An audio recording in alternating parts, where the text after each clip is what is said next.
dissipation of the fire, the lightning of the smoke, the steam production. Maybe you're hearing the line smashing around the walls and the ceilings. Those are all those cues that we're able to pick up on that can inherently make the operation coordinated for those outside vent or roof firefighters that are in position and are, if they're not in direct communication, they can rely on those things to basically tell them that it's okay to open up, because now we know that there's water on the fire. We can see that we have signs of extinguishment and conditions are getting better. So those are those kind of inherent signs that we can utilize to coordinate our operations without that direct transmission in between the engine and the truck. One thing I want to touch on before I forget is Mickey touched on something that was really important here as far as the venting for life aspect. And when we talk about venting opposite the fire, and some of the things that I touched on earlier about drawing in that fresh air behind the line, one of the most profound things that I got out of the last UL study was that even when you have, it doesn't matter if the fire is vented opposite horizontally or the fire area is vented vertically above, the rooms that are remote from the fire area, even if they're directly off of that same hallway and with an open door, those rooms are going to be largely unaffected by that ventilation, because unless those rooms have an open window, they have no source of intake. So there's no air exchange happening between that room and where the fresh air is being drawn in from the front door and then being blown out through that vent opposite or above. So this is where Mickey's point is so tremendous, and we need to make sure that we are dedicating the right amount of people and we're aggressively occupying the interior and committing to that rapid primary search to get into those spaces, especially remote of the fire room, so we can occupy those spaces, search them, and then vent as we go. The important piece of that vent as you go, because anybody that's been in the service for at least a decade heard that phrase when they were going through basic training during your search component, was vent as you go. Now that phrase taken at face value actually got me into trouble my first fire on the inside on the truck. So it's important to note that you just can't throw around a term like vent as you go. You have to make sure that you're prefacing it with, you can vent as you go as long as there's water on the fire. Or you can vent as you go if you've isolated your space from the fire. So if I get into one of those rooms off the hallway, I close the door behind me, and when I do get to that outside wall, if I take the window, regardless of if there's water on the fire, the room I'm in searching is isolated. So now when I reach that outside wall, I can vent as I go. I'll take the glass. The smoke's going to lift. Visibility is going to improve. Now I'm drawing in fresh air to improve the tenability of that space. And I'm not affecting the fire conditions because I didn't create a low pressure outlet that the fire can travel to, because that door is closed. So now I can go and search the room that much faster, and conditions are that much better for the victim.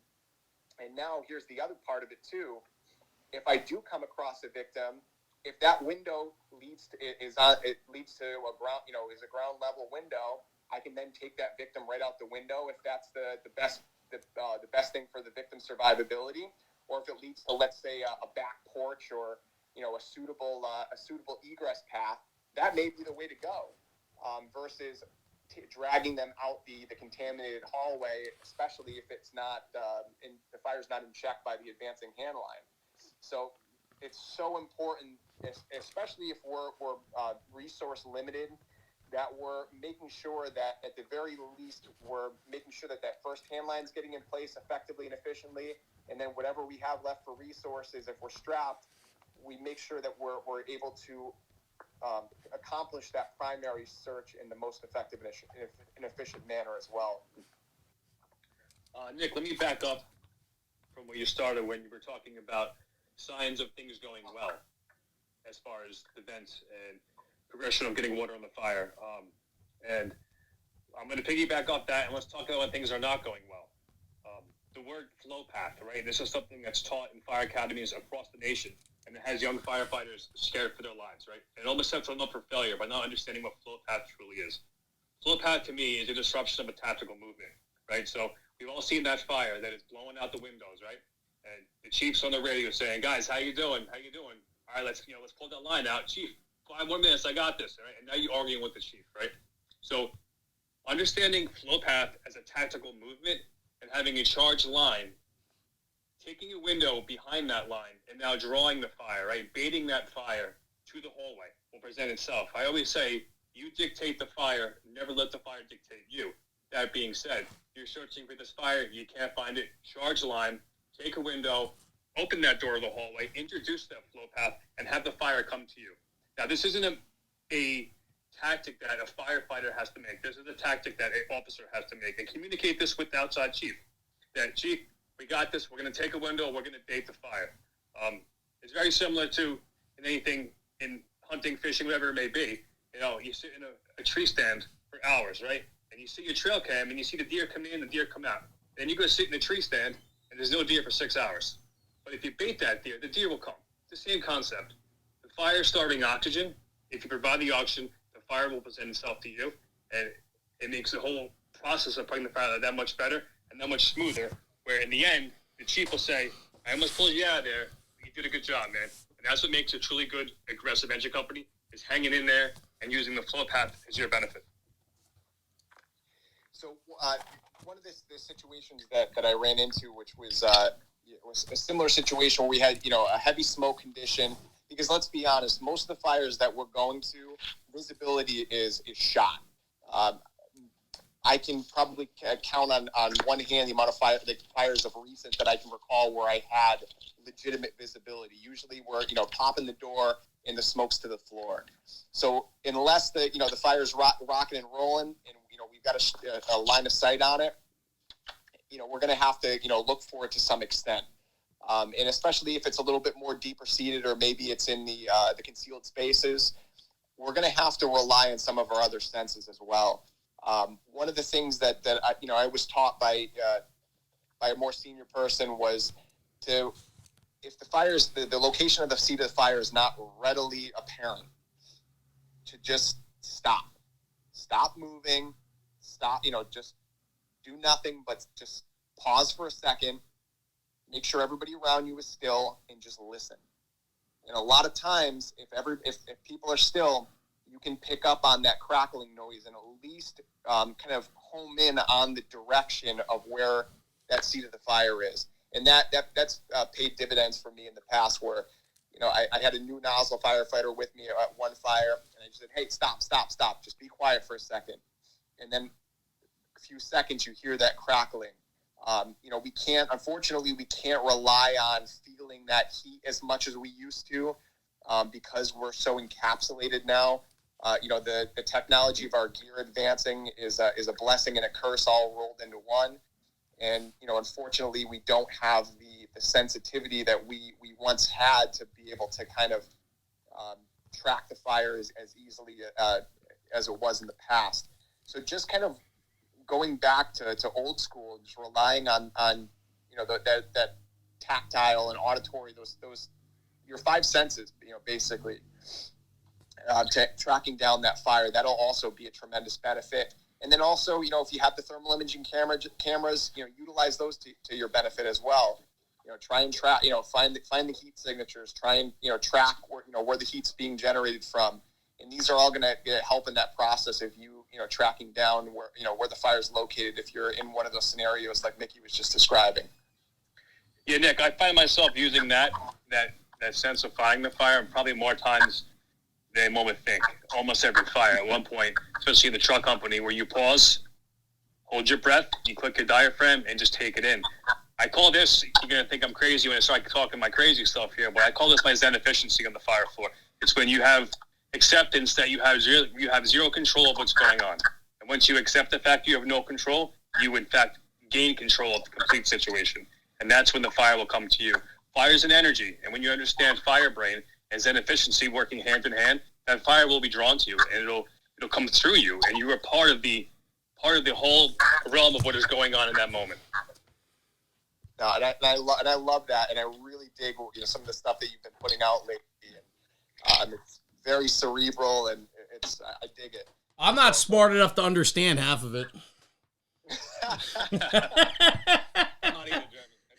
Mick, I'm telling you, I've always said this to you. You have an incredible way with words, and I think for people that don't follow you, if you're on Instagram, Top Floor Tactics, and of course, Nick, your page too, Fireside Training. But Mickey, with your posts, they're very in tune with the fireground in a way that I often don't read from anyone else, and I think it's a unique perspective you offer, and you do that through your page, which is incredible. So I want to go back to a couple things real quick. I think, Nick, you made a good point before. I remember 25 years ago when I came into fire service, I had a couple old guys tell me, high heat, zero visibility, to punch every piece of glass you can find.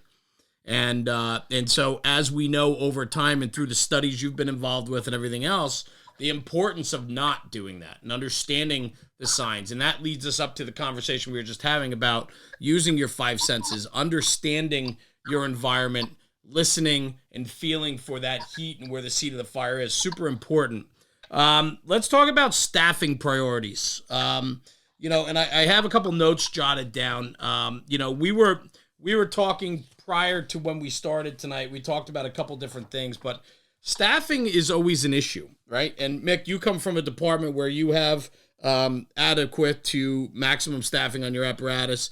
Nick, I'm not 100% familiar with your department, but I have to think you're a 3 or 4 man company. Yes, we have six engines, 2 trucks. The trucks have minimum staffing of 4. Okay. The engines are assigned with 4, but we have, unfortunately, a couple of contracts ago, we lost our minimum 4th man on the engine, so now we run with a minimum of 3. Got you. So oftentimes, and I know by talking with people from all over for a couple of years now, and really getting a gist of the variances across the country as to how people operate, but the prioritization of ventilation seems to take a back seat. When you don't have specifically assigned seats on that apparatus, say on the truck, right? Unless it's a combination or a cross-trained company, depending, it might be an engine, but you're doing truck work, whatever the fact. Prioritization of the goals on the fireground, typically ventilation does not become one of them. Fire attack, life safety, right? We put water on the fire, problem starts to go away.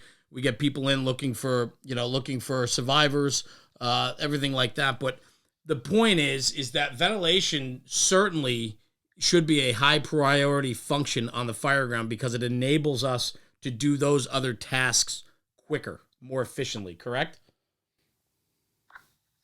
That's 100%, Jeremy. And I think the horizontal ventilation is more times than not is going to have one of the best return on investments for tactics. Talk about that. Yeah, talk about that. So especially for those resource limited departments, which is, more departments than not. So for those that don't have the dedicated truck companies, or maybe those truck companies are running very light, I've heard of, there's truck companies in Connecticut, career departments that are running with, 2-man ladder companies, right?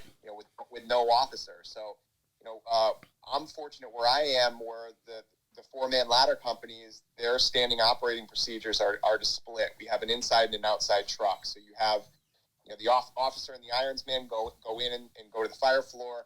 Then you have the ladder chauffeur, and you have the outside vent firefighter, work together on the outside. But so for your everyday bread and butter room and contents fire, you're going to be able to have the intended effect that you're looking for through taking glass.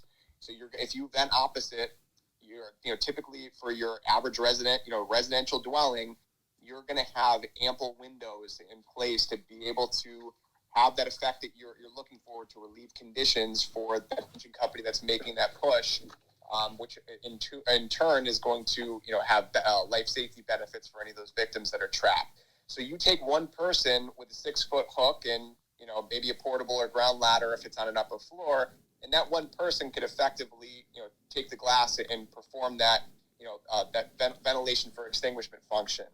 So for most apartments, that's going to be the go-to. So I mean, even for a top floor fire, you can still have the effect that you're looking for through that horizontal means. Yes, we all know that vertical ventilation is the most effective and efficient form of ventilation in relation to airflow.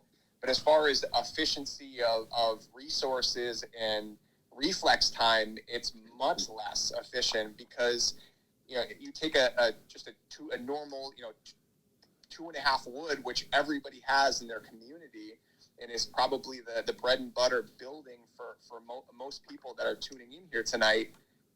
That's going to be a lot more labor intensive. You're talking 2 people that now have to throw a larger ground ladder, maybe get the aerial up. Now they have to get up to the roof. Depending on the pitch, they may have to operate off of a roof ladder or from an aerial device. And now, you have to, go to work cutting and then punching down to get down to that space below, where you look at the average bedroom, and most bedrooms have at least 2 windows in them. And each of those windows is going to be about 10 square feet of opening. So you figure, two windows, that's 20 square feet of opening. Once that line starts operating, it's going to, make those windows pure exhaust. So now you have 20 square feet of exhaust versus 16 square feet for your typical standard 4x4 roof cut, and it's going to occur in a lot less time. Nick, I love all that you just said. Yeah. You don't hear people say that too often, and I'm 100% on board with that. It's everything I stand for. It's an understanding that everything on the fire ground exists in a temporary form, for good or for worse. So it's either, if you are understaffed and you can't get that hole in the roof, you're going to take a beating just for a short time, right?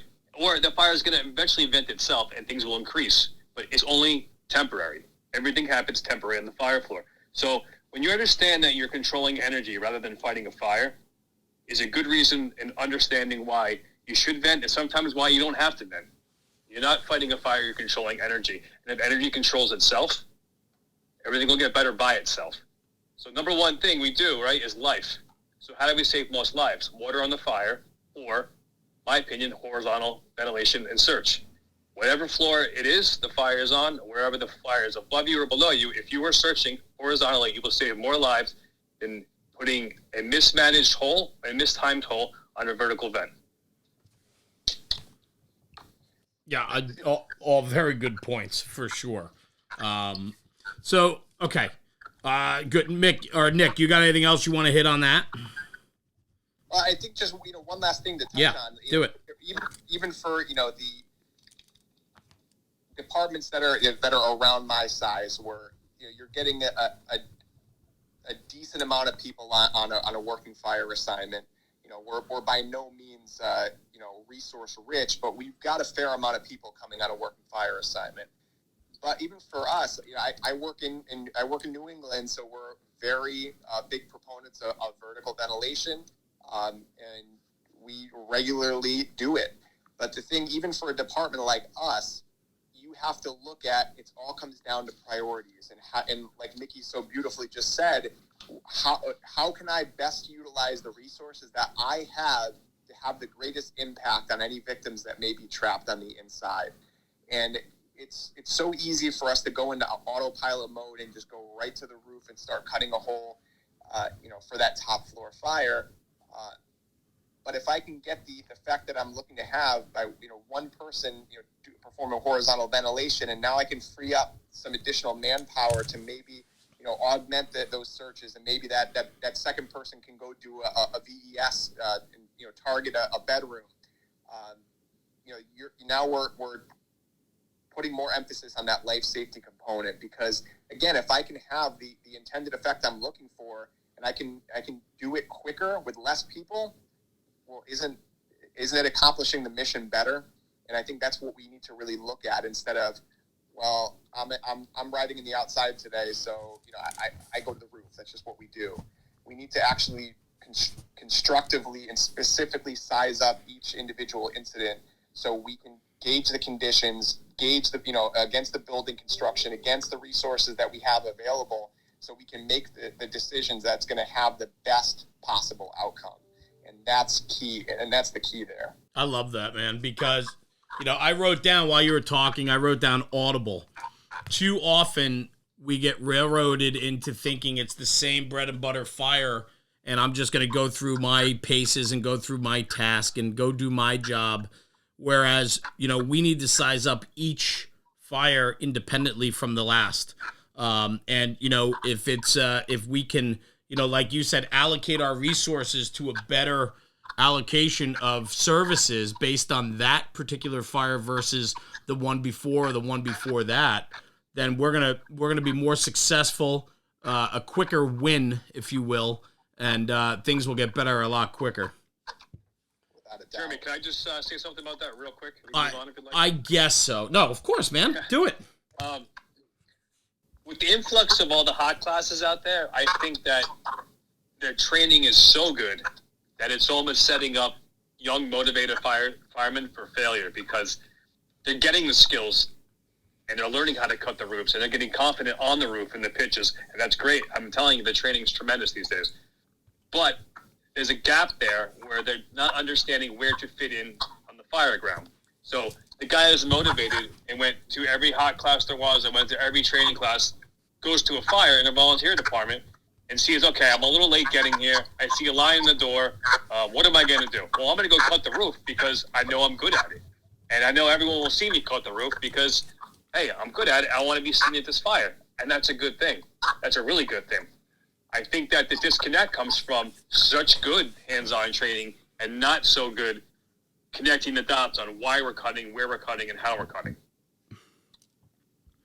Good points. I mean, you talk about theory, you talk about implementing theory and practicality, and then execution.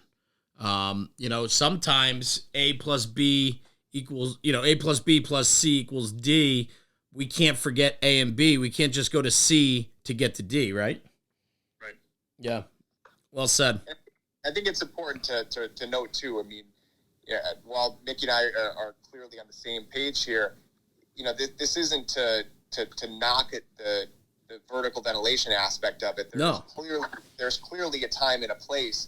I mean, even with the peaked roof dwellings, if the fire's in the attic or and you don't have suitable horizontal options, whether they be gable vents or windows, or it's in a finished half-story space and we have knee walls and the fire's in the concealed spaces, you can bet that I want somebody up on that roof that's going to ventilate those spaces effectively and relieve that pressure that's building up behind those knee walls.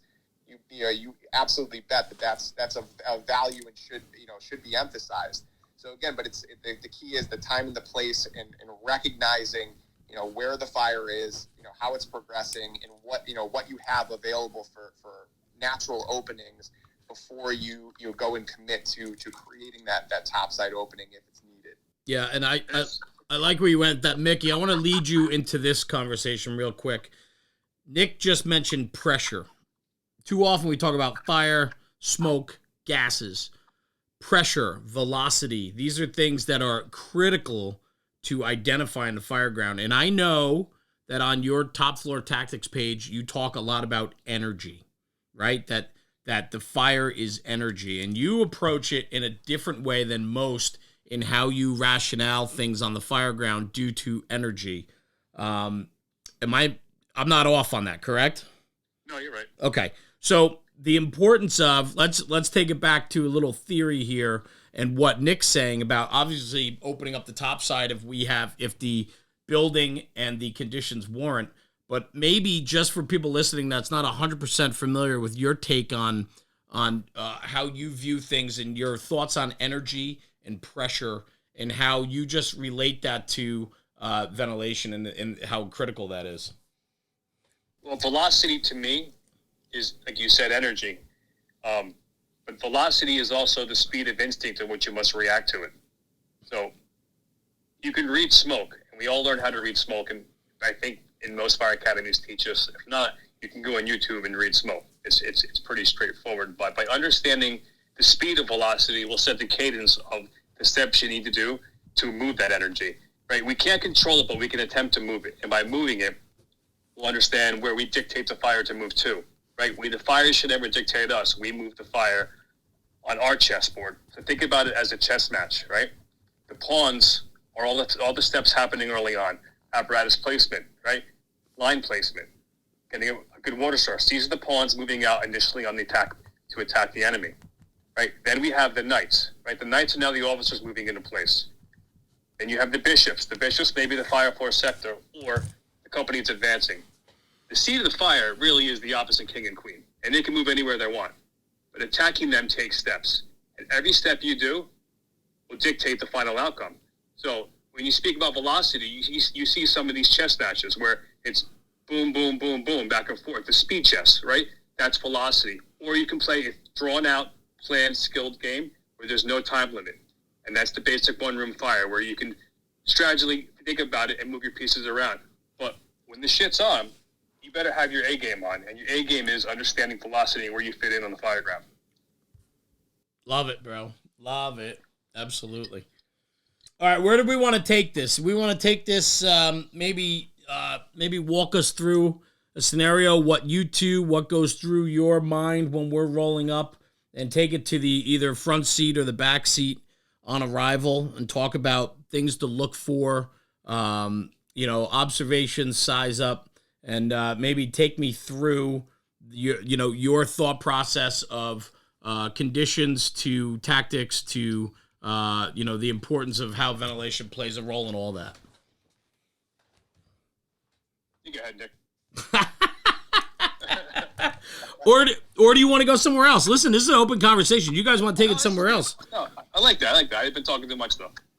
Let's roll with it. Cool. So when I first get on scene and we pull past and I get my 3-sided view of the building, what I'm trying to do is I like that simple acronym of bagging the fire. And if anybody's not familiar with that, it's where's the fire been, where is it at, and where is it going? And then when we evaluate that, it's not only those factors of location spread, but it's also we talk about Mickey touched on said a beautiful word before, and it's cadence. So, and part of that cadence is determining the fire's rate of change. So, how quickly is this fire progressing? How quickly is it getting bigger? Is it traveling? Because that's going to dictate my operational tempo and determine how quickly we need to move, how much time that we have to operate, and that's going to be the driving factor in how we do things and how much time we have. So that's kind of my basic for when we're rolling up. And then from an engine company officer standpoint, I'm trying to figure out where I can best access the fire to make sure I protect those main paths of egress and have my best shot on the approach to knock down the fire, to seal off the space that it originated from, and to try and have an opening opposite me to push it out from. So I'm looking at that. So as I'm sizing up the building, I'm trying to look at those factors, and then also try to figure out where the outside vent firefighter or roof firefighter is going to need to position too. So that way, when they communicate with me, that I know that they're in the best position to vent, to enable us to make that push that much more seamlessly. Beautiful. Well said. Well said. Mickey, what about you, brother? I mean, some places you go, it's an easy 2-floor walk up. Other places you're getting out of the rig and you're sticking your head straight up in the air and looking up many, many floors. So maybe you got a little bit different of approach than Nick. No, that was great, Nick. For me, it starts, having a systematic approach to when you set your gear up in the morning. That sets that word cadence again. That sets the cadence for the tour. So every run, you get dressed the same. Talk about that. That's so important, man. So getting getting dressed in every run, having that systematic method, right? So you don't have to think about it. So when you have a mile ride or you have 6 blocks to get to the fire, what happens when the fire's across the street? If you don't have that systematic method in place from day one, you're going to be behind the 8 ball, right? So get dressed quickly. You can't be thinking about getting dressed because your mind should already be about the next thing, finding that meditative state, right? On the way to a fire is when you have to find that zone. I think we've all been there. If you're responding to a working fire and you know you have a working fire, So, and it's almost like your lower mind is transforming into your higher mind. So your lower mind is logic, reason, and fact. It's everything we learned in the Fire Academy. But when you instinctually understand what's happening and using time as a tool, you are now transforming to your higher mind. Your higher mind is instinct. And when you arrive on the fire ground, you operate under instinct. So all those things lead up to where you have to be and how you have to get there. Love it. Love it. So walk me through it. We get there. Are you there? Me? Yeah.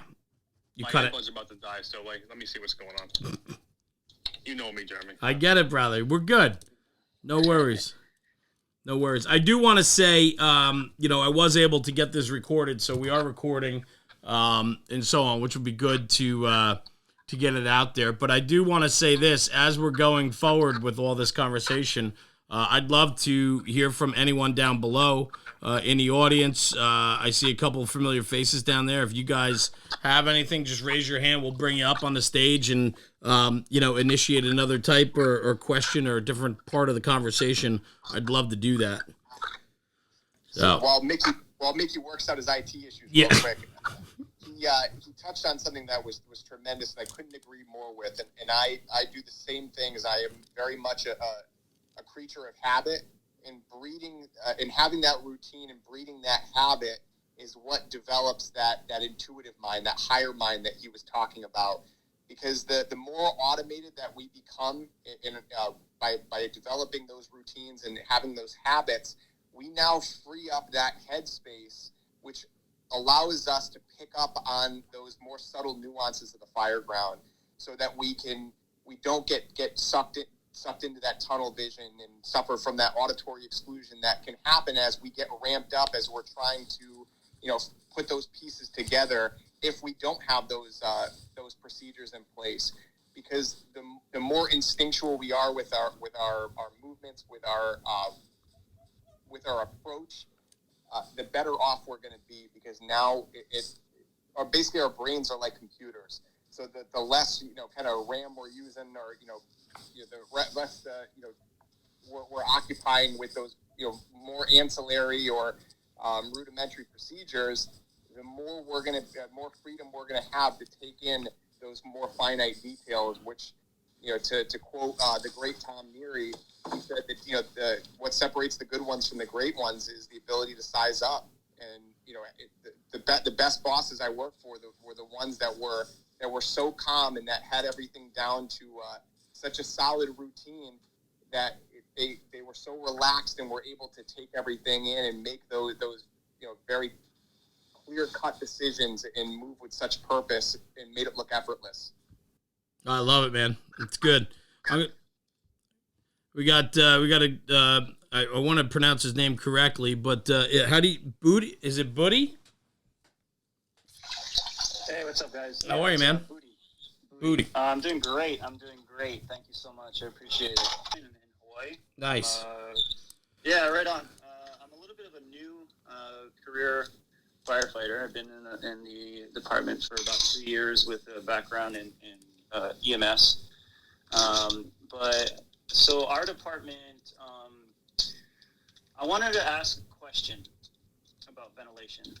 And I wanted to ask this because our department, for the most part, doesn't really use vertical ventilation. And although that might sound surprising at first, a lot of our construction we don't use insulation because it's hot.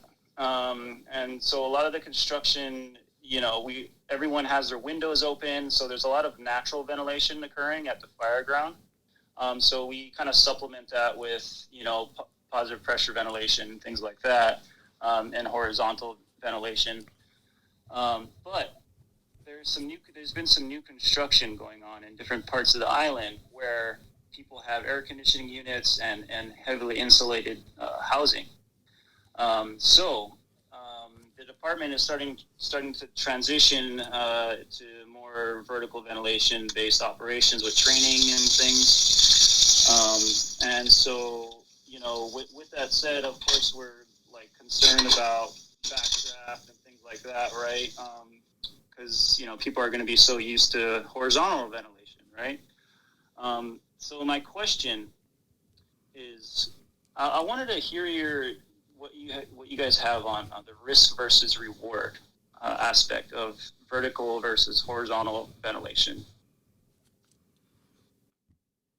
Anyone want to tackle that one? All right, so I'll step up for this one. And again, my department regularly executes vertical ventilation, and our probably half of our bread and butter fires are 3.5 story wood balloon frames. So we call them just 3-deckers. I know that differs a little bit from Boston's definition of a 3-decker, but so we're used to operating on peaked roofs that are 30 plus feet above the ground. So and I work in New England, so we deal with the icy and snowy conditions during the cold weather months. So as far as risk benefit is, I mean the data and the statistics just aren't there for it being. I know some people try to label it as this dangerous tactic because you're operating above the fire on a peaked roof. But if you look at the statistics, they're just there aren't people like falling off of roofs on a regular basis. And I know you take I don't know if Sean Egan's still in the audience, but you look at a place like Buffalo that those guys are on more roofs than Santa Claus, and you don't there it those is. Guys falling off of roofs every other day. So I mean, as far as the risk component, I mean, I don't see it being any more of a risk than any other tactic on the fire ground per se. But what you need to look at is not risk versus benefit. You need to look at it as return on investment. So if you can get the job done with horizontal ventilation, and the manpower that you're saving can be better utilized elsewhere, then that's your answer. If you do, I know Honolulu's a pretty good sized job. So if you are well staffed and you do have the additional manpower to add vertical ventilation in addition to horizontal, without it interrupting any of the other primary functions of the search and the fire attack, and it's going to be beneficial, then by all means. So one of the things that I'll add in there as well that's kind of needs to be a point of consideration for those that are along the coastal communities, and this was a conversation I had with Ben Schultz, who works in I think West Palm Beach, Florida. So when I was teaching at the Metro Atlanta Firefighters Conference a few years back, he asked a really good question, and kind of we were spitballing back and forth. He said, we've always been a more horizontally driven ventilation fire department. He goes, but now we're starting to see this hurricane rated glass, and we're starting to see more of this impact resistant glass coming on the scene, especially in these coastal areas that are subject to the storms, the hurricanes and other storm surges. So now you need to have more invasive maneuvers to tackle this impact resistant glass. Some of which may actually require power tools being used to just perform basic window ventilation.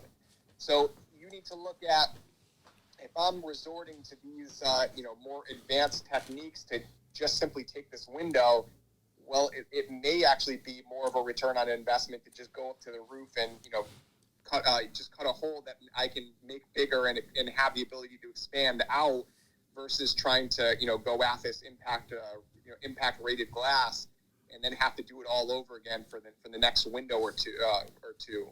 So it's really just looking at your particular environment and scenario, and again it's return on an investment is the best way I can put it. I like that. Right on, Jeremy. I appreciate your input on that. It's definitely something that I would like to just bring up in conversation at the dinner table.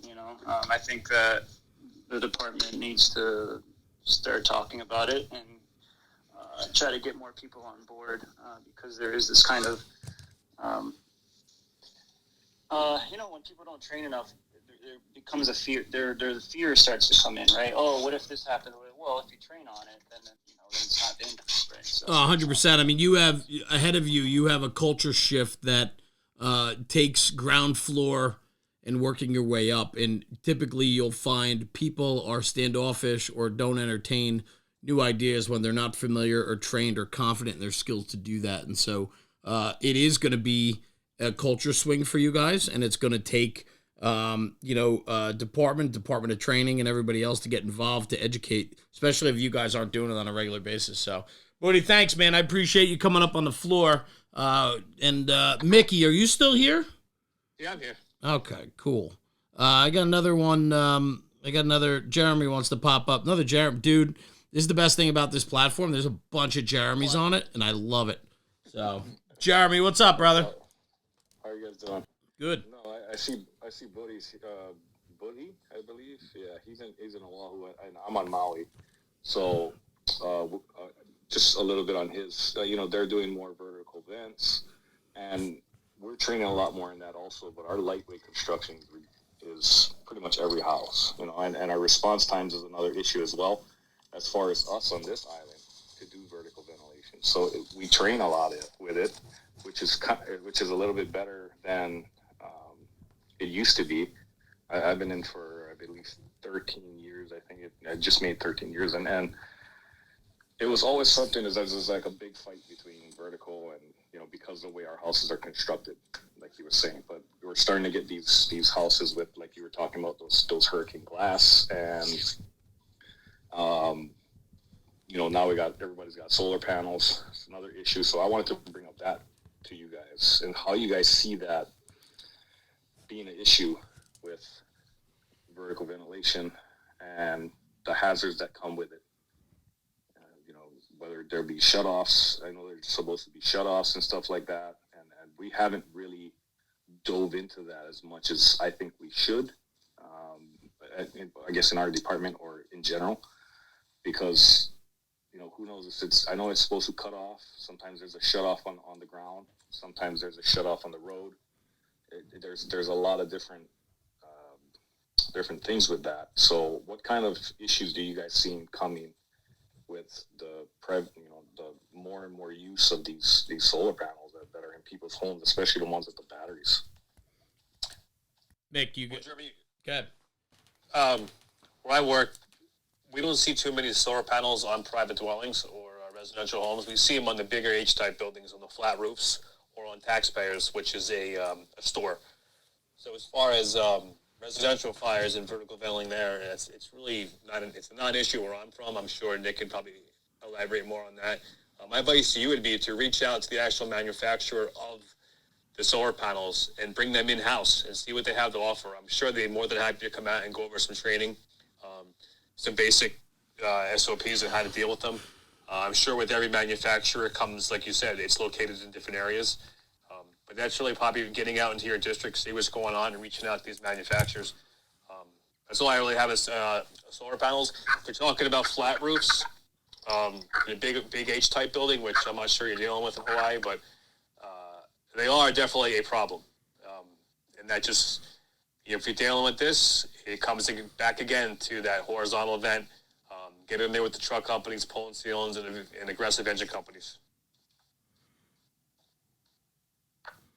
So as far as the solar panels go, we're the opposite. So we're not seeing them on the multiple dwellings that are three deckers and six families. We're seeing them in the small outlying bedroom communities in the outlying parts of the city where we do have the private dwellings. So we are starting to see more and more of them as the days go on. And the typical panelized solar energy. Those have metal frames. They're earth grounded, so you can't screw with these things. Barring trying to pry them up from their base, which again I wouldn't even bother messing with these things. And again, you're talking about reflex time and all that jazz. It's the nice thing is if it's a peaked roof, typically the panels are on either the southern or eastern exposure to capture the most light. So on a peaked roof, you should have at least one unaffected pitch that you can still operate off of. Again, you still want to be mindful of, making sure that you're not, contacting these panels, because if they do get damaged, again, the frames are metallic and they're earth grounded. So, they can be energized even with these rapid shutoffs. In the time frame that we're looking to operate in, even, killing that rapid shutoff, you still have to, treat these panels as being alive because, they can, still have stored energy in them. So, we, for all intents and purposes, we have to consider these things as being alive while we're interfacing with them. So my thing would be, if you do have a roof where, or in a fire where vertical ventilation is viable or it's needed, just work off of the non-panelized side of the roof and just be mindful of when you're setting that roof ladder not to come in contact with the panels on the other face. And other than that, you really shouldn't have too many other issues, at least in the peaked roof dwelling environment. Beautiful. Thanks, guys. Jeremy, thanks for the question, bro. I appreciate that for hopping in, man. It's awesome. Super jealous of you guys from the islands, man. I'm like, there's two of you in here. I'm doing it wrong. I think the thing too. I think the thing too is, it just goes to obstructions and construction, and we're always going to be impeded in some way, and so solar panels are just another level of impeding our services. And frankly, it goes into that size up of, can we work vertically or do we have to go horizontally? I think that's a big part of the conversation. If it's not solar panels, it's a water tower. If it's not a water tower, it's a aging chimney. If it's not aging chimney, it's the list goes on and on of things that could potentially be there. So obstacles. Nick, you said something before that caught my attention. ROI instead of risk versus reward. I love that, bro. I am a huge ROI guy on everything I do in life and in business, and to weigh your return on investment. I love that. I'm going to start using that more, I think. I'm stealing it from you. And I'm going to start using that more in my decision-making on the fire ground when I look at things, because I really think that is a smart way to look at it. Yeah, it's taking some of those business or finance terms. There's definitely some parallels that you can draw, because especially when we're talking about ventilation, somebody had mentioned it earlier, but I mean, you could go on YouTube and spend a couple hours looking at fire ground footage of ventilation gone wrong, and it's kind of villainized the tactic for a little while. Again, I'm thankfully that pendulum seems to be coming back towards center, but the problem's not the tactic. The problem's with our execution of it. And going back to the term cadence that Mickey brought up in the very beginning, the problem is that we're outmaneuvering ourselves instead of outmaneuvering the fire. And we have to remember that ventilation, if it comes just before fire attack, yes, we're going to have a lifting and leaning effect that may improve conditions, especially on that approach in that immediate time before water application. But if that water doesn't come promptly, that's when things are going to start to go sideways. When, as it does lean out, whatever opening we created, eventually it's going to overwhelm that opening. Whatever lift we got, that fire is going to start to bank back down again, and whatever we gain, we're going to lose, and then some. So that's that point, again, that point of diminishing return, if you want to roll with the financial terms, because ventilation's it's a support function. It's not meant to be a standalone thing here. So we have to remember that it all boils back down to timing and coordination. So we have to make sure that we're, again, outmaneuvering the fire and not ourselves. Love it. Mick, what do you got for me? What do you want from me, Jeremy? I don't know, brother. I mean, there's, we're hitting on a lot of good things here, and I the conversation we had was I wanted to talk detail, which I think we're doing a good job of tonight, because too often training and conversations are broad stroke, and I think we in the fire service need to start getting into detail, because it's in the details that makes the difference, right? So we talked about some horizontal, we talked about some vertical. I mean, we also have mechanical ventilation, and some parts of this country are using mechanical ventilation as part of their fire attack, initiating fire attack and directly impacting the push and creating that artificial flow path, if you will, to speed it up. Thoughts on that? I don't think either of your departments do that, and I don't for sure on the fire ground. But mechanical ventilation is part of what we do, and there might be somebody here tonight that needs some little tidbit on that. Anybody have anything on mechanical ventilation? We use it for our larger buildings, so for a project or a building over, I don't know the exact number. I'm not good with the books, but I'm going to say 10 stories, 8 stories, but a high rise more or less. But you can pressurize the stairwell, right? And that's where we use our mechanical. Okay, so that's gonna give you an easier push for the engines making the stairwells, and it's gonna give fresh air to the because you guys do operate a fire attack stairwell versus a evacuation stairwell, correct? Yes. Okay, good. Nick, mechanical ventilation. Anything on that? It's not a very sexy topic, but it is something that we do. It's not, but I'd love to give you my 2 cents. Yeah, on please. The whole positive pressure attack thing, because my department does not utilize mechanical ventilation during the fire attack. It's strictly a post fire control smoke removal technique. But as far as PPA goes, in my eyes, the best form of PPA is a flowing and moving hand line. That is the most organic form of positive pressure attack that there is going. Why would I want to eat up manpower and then throw in this variable, which is going to take a lot of the control and the tempo out of my hands now, or is going to greatly accelerate it, when I've got the solution in my hands as an engine company? Because when I push in with that charged hand line and I start flowing and moving, I'm bringing in, at the very least, 5,000 cubic feet per minute of air behind me. I'm creating my own pressure front with my hand line. So why do I need a fan to do what I'm already doing? So now I'm already creating that pressure front. If I've got a vent opposite me, now I've got a place to push all that pressure and that heat, smoke, and products of combustion. So again, to me, it's just redundant, and you're adding another layer of complexity and creating another failure point. Something I don't understand about about this technique or this tactic or whatever you want to call it. I think that if your department does use this and you haven't killed someone or burned down a building yet, you're just lucky, and luck will run out. But orchestrating that we talk about timing, so orchestrating that timely attack, right? So number one, again, I always go back to this. What's our first priority on the fire ground? Is life, then property. Life starts by putting water on the fire, but also searching for life through the windows horizontally, right? So that limits what windows you can or cannot take, because you have to create that pressurized flow path that's pushing the fan behind the engine and out a certain window on the other side of the building. So by limiting where you can and cannot search, I think it defeats the purpose of what our job is.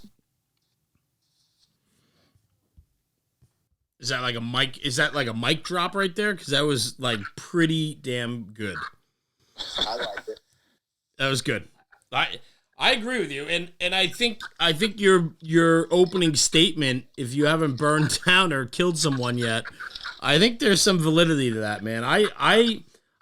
I'll tell you, I've seen it firsthand a couple times, and it's made me pucker. It's man, you got to make sure that line is getting into position and it's making that push, and that engine team has the ability to make that push. And there better not be anything hesitating or holding them back, because if they can't get to where they need to be, you're making it a lot worse on the other side for everyone. So I don't think there's any department in the nation that is good enough to pull that off successfully. Yeah, and that's across the board. And like I said, I think you're getting lucky if you're pulling this tactic off. You're just getting lucky. This job is all about timing. It's all about timing, and timing is so hard on the fire ground. So to add this point of difficulty of timing, it's a monkey wrench in the whole system. And I think you got to be fired up, Jeremy. That's the point. I love it. And the other piece that we haven't even touched on is, especially for us up in the Northeast, my bread and butter fire is either a balloon frame multiple dwelling, or it's an ordinary constructed walk up. Right. So you now pressurize the fire building. If this fire has gone beyond the compartment and become structural, you're going to pressurize that void space, and you're going to drive that fire all throughout that building. And once it gets into the open stud channels or gets into the wet wall pipe chases, forget it. Forget it. It's going right to the cock loft or right to the attic. Good points for sure. Mickey, what are you drinking since we're all listening to you pour a drink and Seltzer. Yeah, my ass. I love it. All right, so Nick, you brought up a good point too, but I do want to reiterate, if anybody else is in the crowd, we're going to go to about 9:30, so we got about 20 minutes left. I see Joe down there, Cameron, Jeremy, a couple faces that I do know and have had some great experiences with. If anybody want to hop in the conversation, man, we'd love to have you up on the stage. Don't be afraid to raise your hand. All you got to do is hit the raise your hand button and we'll bring you up. I'd love to hear from you guys. But Nick, you brought up a very good point before. We're talking about mechanical ventilation, and we skipped right over. Thankfully, you mentioned it, but using the line for ventilation. The fact that we have a tool that moves more air for us than anything else in the immediate. And hydraulic ventilation is one of the best and most underutilized forms of supplementary ventilation. And again, you want if you go back to the whole resource limited aspect, you couldn't ask for a better tactic to utilize, because it doesn't require any additional manpower, any additional equipment. It's the nozzle team that just knocked down the fire, using the hand line that they have in their hands to now create that negative pressure out the window that's hopefully vented, opposite their advance, to now, start drawing those products of combustion immediately out of that space. And the beautiful part about the hydraulic ventilation is, because it's negative pressure, you're drawing everything out instead of pressurizing the space, which requires you to have an ample number of outlets, because that's another piece of positive pressure ventilation that's often kind of misused, or a piece that's missing is that, especially with these high-powered fans that are putting out 15, 20 plus thousand CFM, that's a tremendous amount of air.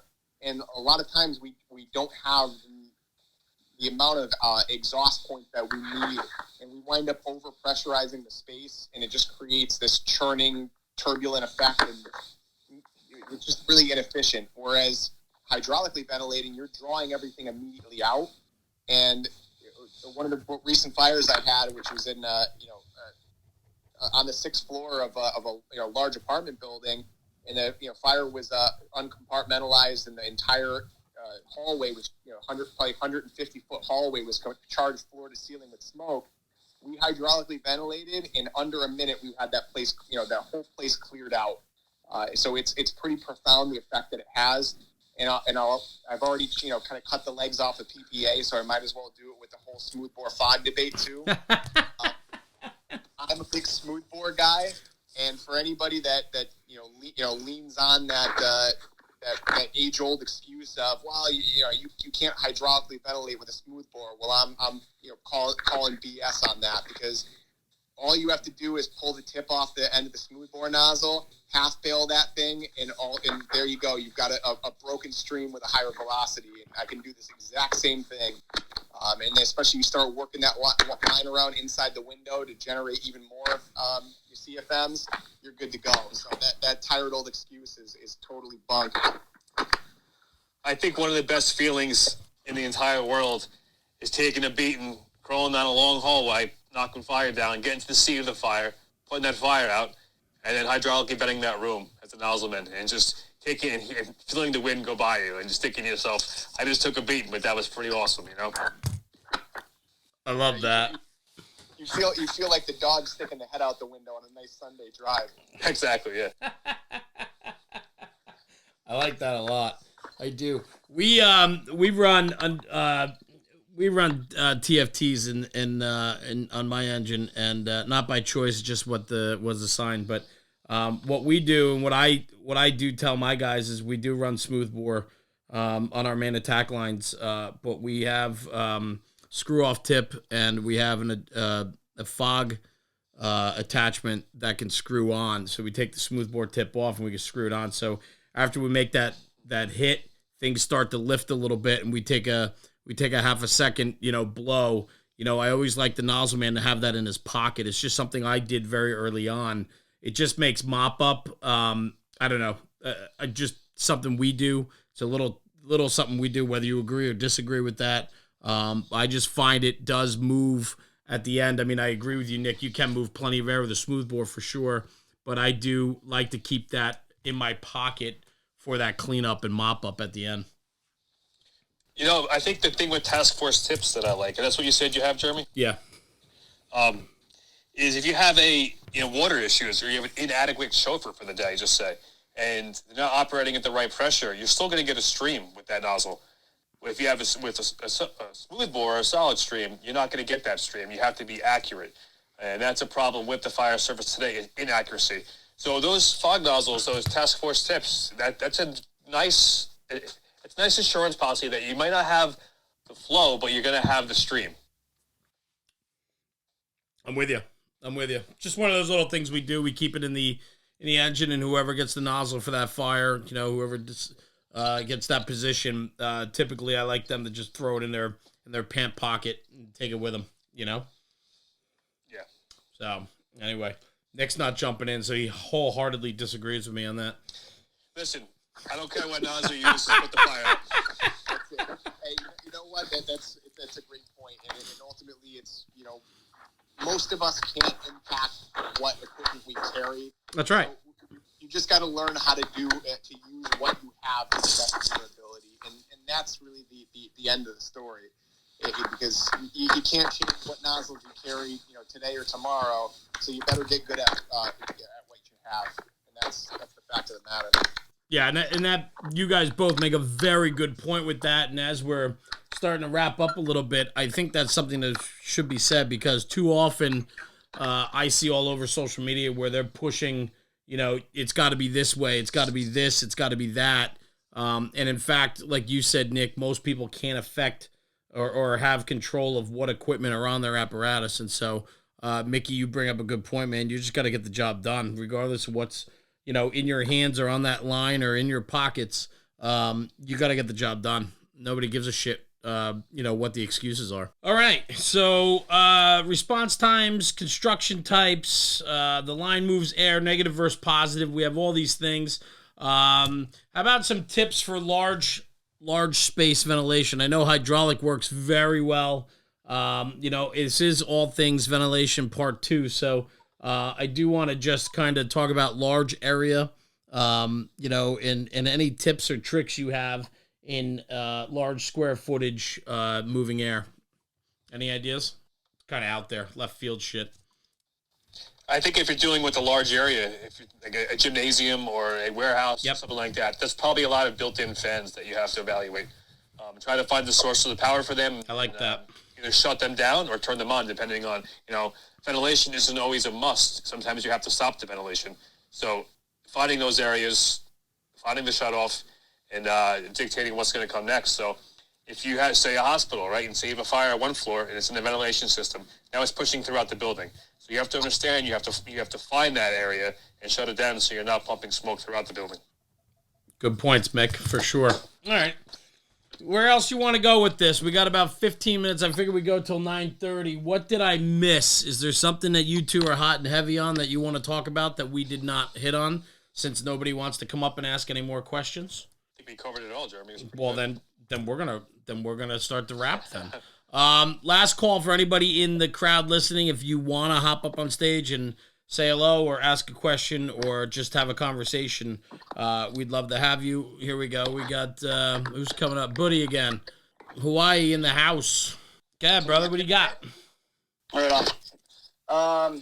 So I read an article from FDNY about wind-driven fires in high-rise buildings. A few years ago in Honolulu, we had a Marco Polo fire. It was a wind-driven fire. All the doors of the apartments were open, and it's kind of like open where the wind was just howling through, and we kind of got our butt kicked. And at the time, we didn't have not large diameter, but we didn't have 2.5 Denver bundles at the time for high rise. So we switched to that. We did all the training for that, but when I read the article, it talked about the dangers of that and how deadly it could be. But I was wondering, in your experience, what are some of the solutions when it comes to those wind-driven fires? Number one is door control. You got to get control of that door and understand where the wind is coming from. So I'm sure Hawaii, it can be coming from anywhere, onshore or offshore. In an island, it can come from any direction. But identifying what direction the wind's coming and then controlling that door. There's a few things. Now, door control from the fire apartment or door control from the stairwell. Two crucial things. If the fire apartment door is not controlled, now the door control starts at the stairwell. And that's very dangerous because once you enter that stairwell, you're entering a tunnel of fire, more or less. With wind-driven fire, there's not a constant drive a lot of times. A lot of times the winds go and then stop. So it's a false sense of security. So the wind may stop, then you make the push in the hallway, and then the wind turns again. So we have, we have the blanket and the curtains that we use now from the floor above. We drop down. It's effective. It works. They've been to fires when we've used them. But let's get away from the high-rise fire. We had a fire just 2 nights ago where I am, wind-driven fire in a 6-story H-type. Thank God no one was burned. I can't believe nobody was hurt. I was not working. The guys did a tremendous job. But it all came down to understanding wind direction, door control, and getting those holes in the roof. You got to get a hole in the roof on the top floor. Top floor wind-driven fire in the Class 3 building, you got to get holes. You got to cut a trench. So it's very labor-intensive. It goes to multiple alarms quickly. But my advice to you in dealing with this, it's not necessarily the right hose. It's about getting the hose in position and door control. If you lose control of that hallway, a tactic you can use, which is very labor-intensive, but cross the hallway, enter an apartment, and you can actually breach walls your way to the actual fire apartment. So you're actually stretching the line through each apartment, through the walls, to get to the seat of the fire, and you're now protected by the apartment, not necessarily the hallway. Wow, awesome. Would never have thought of that, so I appreciate that. But actually, really quick, enlighten me on the blanket technique that you mentioned earlier about what is that? I'm not sure if I've heard of that. So we have a curtain or a blanket, depending on what you want to call it, but it's just a not fireproof. I don't know. I should know the actual what the rating is, but it's a very fire resistant, I should say.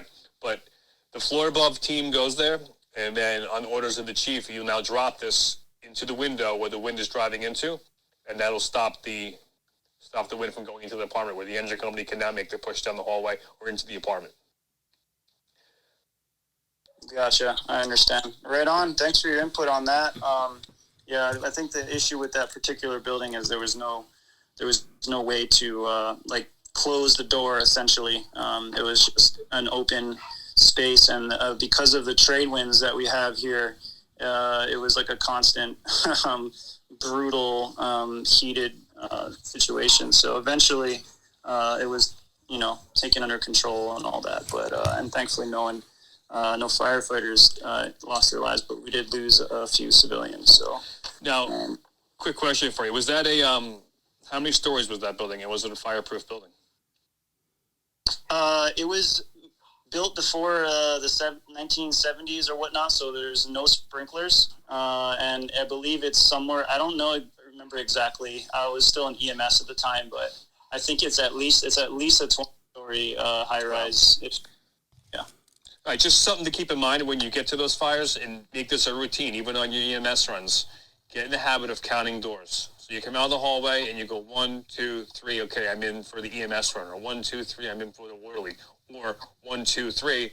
I'm in for the job, and now it's a wind-driven fire. And I have to get back in the stairwell. 1, 2, 3 on your way out.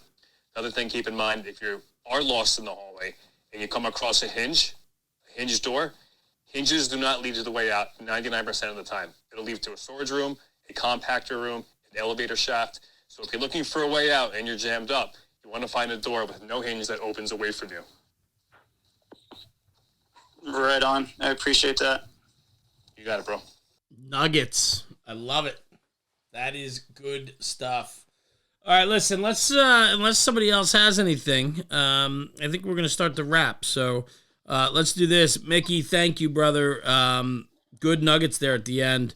And I appreciate you taking the time tonight to hop in on the National Fire Radio Shop Talk episode. And where can people find you if they want to reach out? Your social media, what do you have? You can just find me at Top 4 Tactics on Instagram. That's all I got. Love it. Perfect. And Nick Papa, thank you, brother. You have, just like Mickey, have become a good friend, and I value you very much so. And so where can people find you if they want to reach out, look up some of your content and so on? Best place to follow me is on Instagram at Fireside Training. I also just launched a new website which is firesidetraining.org. You can look up everything I got going on, as well as the speaking engagements I'm doing and things I got going on through that website as well. Awesome, brother. Thank you. And truly, thank you both for being here tonight. I appreciate you guys taking an hour and a half to talk about, a topic that doesn't, in my eyes, get enough attention in the fire service, and that's ventilation. So this was our part 2. The first go-around was Larry DiCamillo out of Stafford, Texas, retired Houston, and Sean Egan, Buffalo firefighter, or I should say boss up in Buffalo now, on 7 trucks. So thank you to you two and the two guys previous on ventilation, and we're going to move on to a new topic.